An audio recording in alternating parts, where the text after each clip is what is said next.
Hello, everyone, and welcome to Pro Wrestling Inside and Out. We're going to look at referee Tommy Young.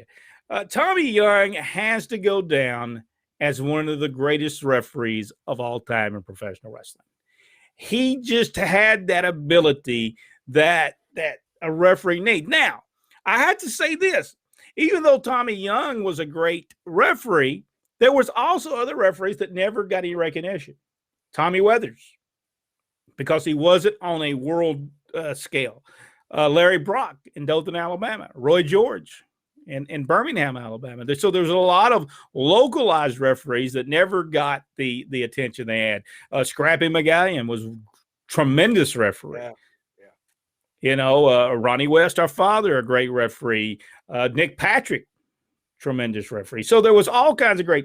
But Tommy Young was probably, would y'all say probably, maybe the Hefners, maybe more recognizable than them, but wouldn't you say Tommy Young probably recognized more than anyone? Yeah, especially for the NWA. For the NWA, he was probably the most recognizable of all the referees.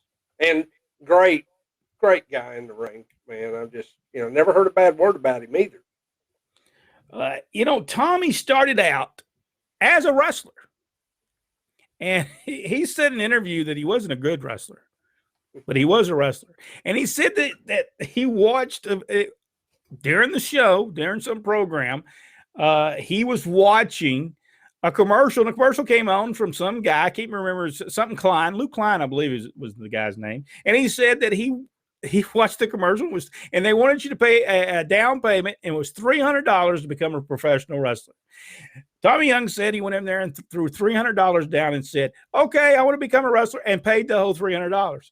He said he was only taught how to hook up, how to lock up. That was that. That was never taught anything else from that. But he had, because of the gym, they had a place upstairs, and he stayed in this place upstairs. But he said the only thing he ever learned was from the people, from the other wrestlers. And he said, and they didn't know much. He said, but he took the 300, and he said he started going to shows, and he started going and do jobs for people, he said. And I found I was horrible. And one night the referee didn't show up, and he said he had to referee the match. And he said that happened many times that he had. And he starts out in the Detroit area for the Sheik.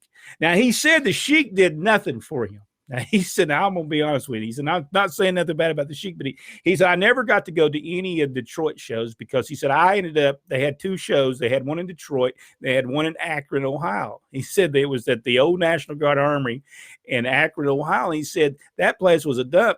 He said there was more chicken crap on the thing than were people. And he said when he went to Detroit, he said he never got to Detroit because you had to have a license to be in Detroit. So he was unable to do that. So he says he ends up leaving there. He gets to know George Crybaby Cannon. He gets to know him very well. So he ends up, Eddie Einhorn is going to start promoting wrestling. So he ends up going there to actually do jobs. He was there to go put people over. He went there with 4 people. Referee didn't show up. So he ends up refereeing. And from that point on, he becomes a referee. And he referees for 1 year, he said, for the IWA. Did y'all ever see any of them videos? Jack, you ever see any videos of IWA? No, I never did. Those are good. They're available. Yes. They're available on what was the guy that did the commentary? Jack Reynolds. Jack Reynolds. Do you remember seeing Jack Reynolds on anything, Jack? Yeah, I did. I'm Jack Reynolds with Tex McKenzie, and we'll be calling the action here today on IWA Wrestling. I'm gonna be honest with you, Tommy was probably one of the best things on that show. And I'm not for sure. Is that not where Terry Gordy had one of his first matches? That's right. Wasn't that IWA? I believe his name was Mecca there, right? Yeah. Terry Mecca. Well, they had tremendous talent. They had a Mighty Igor was there, Ernie Ladd, Thunderbolt Patterson. The ring announcer left something to be desired, but other than that, everything else was, I thought, pretty decent. There's, of course, Tex McKenzie. He was one of the greatest at that time. Now he might have been great when he was younger, but Tommy said this. Tommy said that he would sell the program during this time, and the photographs and stuff, and the pictures and stuff. But this is the story he told. Now, is it against the law to bring programs from Canada and pictures from Canada over to the United States? Would it have been in 1974, 75? I think so. It's not contraband. There's a lot of tariff issues. But he said he would slip them over, and he got caught a few times, and he just wait and slip them over some other time. But this is I never heard of this. You couldn't get literature from Canada to the United States. But he said that he sold the stuff, and this is what he would do. He said for a whole year, he said I would open the gates would open. I'd sell the programs. I'd sell the pictures. He said I'd do it all the way up to the intermission. He said then I'd leave. I'd pack my stuff up, go up there, put my referee shirt on, and I'd referee the last 2 or 3 matches. And he did this for a whole year. He said he loved it. He said it was the best time he ever had. Tommy Young said it's the best time he ever had in the wrestling business. He said it was just a fun time. And this is what it just abruptly ends. Okay, IWA abruptly ends. It's just over. And he says that Guido, is that how you say his name? Guido of the Mongos? Yeah. He said, hey, I want to go down here and let's go and see George Scott. George Scott was booking the territory for Jimmy Crockett. And this would have been Jim Crockett Sr., by the way. And so he was booking it at the time. And it may have been Jim Crockett Jr. It could have been Jim Crockett. Jim Crockett Sr. might have already passed away. But he says he walks in there and he says he drives because he's the only one with a car. The rest of the people didn't have cars. They flew in.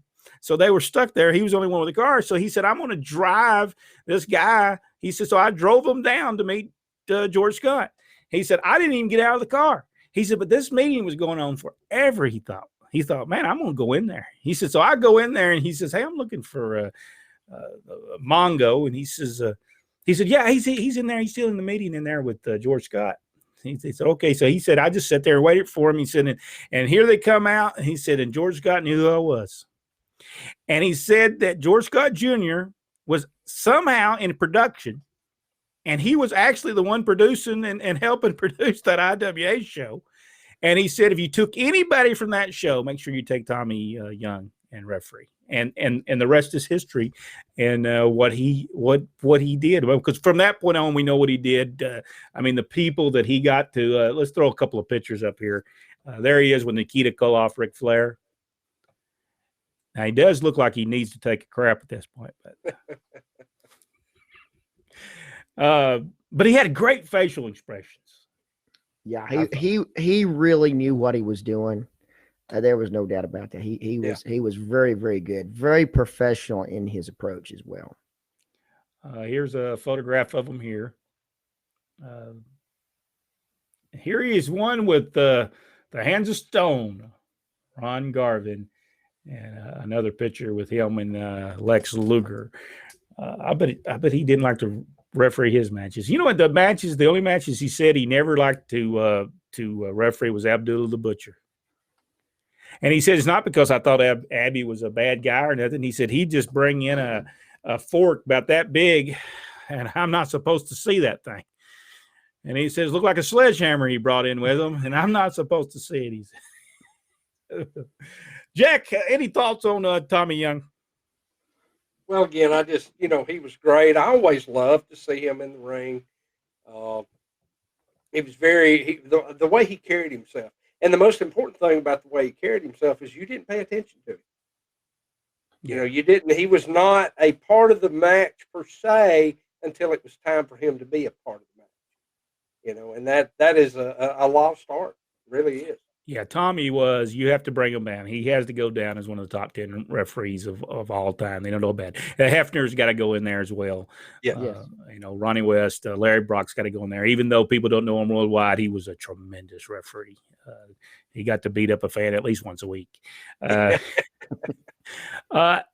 1989, November 28th, 1989, during a match between Mike Rotunda and Tommy Rich.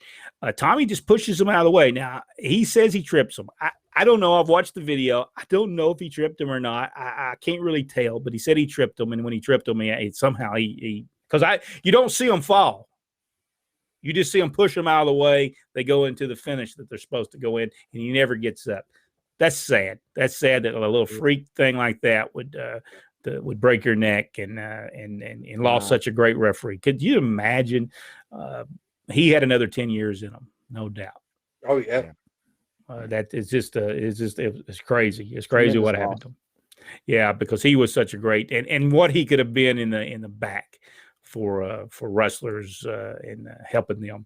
Rodney, any comments on Tommy Young? Actually, Tommy really is, and as we study this, referee very important to any match, especially a good, competent referee, and that's exactly what he was. And when he was there, I was watching some of the stuff he was doing. He was in command. I mean, in command of the match, and right in with the best. And sometimes when you're looking, you really couldn't tell the difference between if that was Dad refereeing or his Tommy refereeing.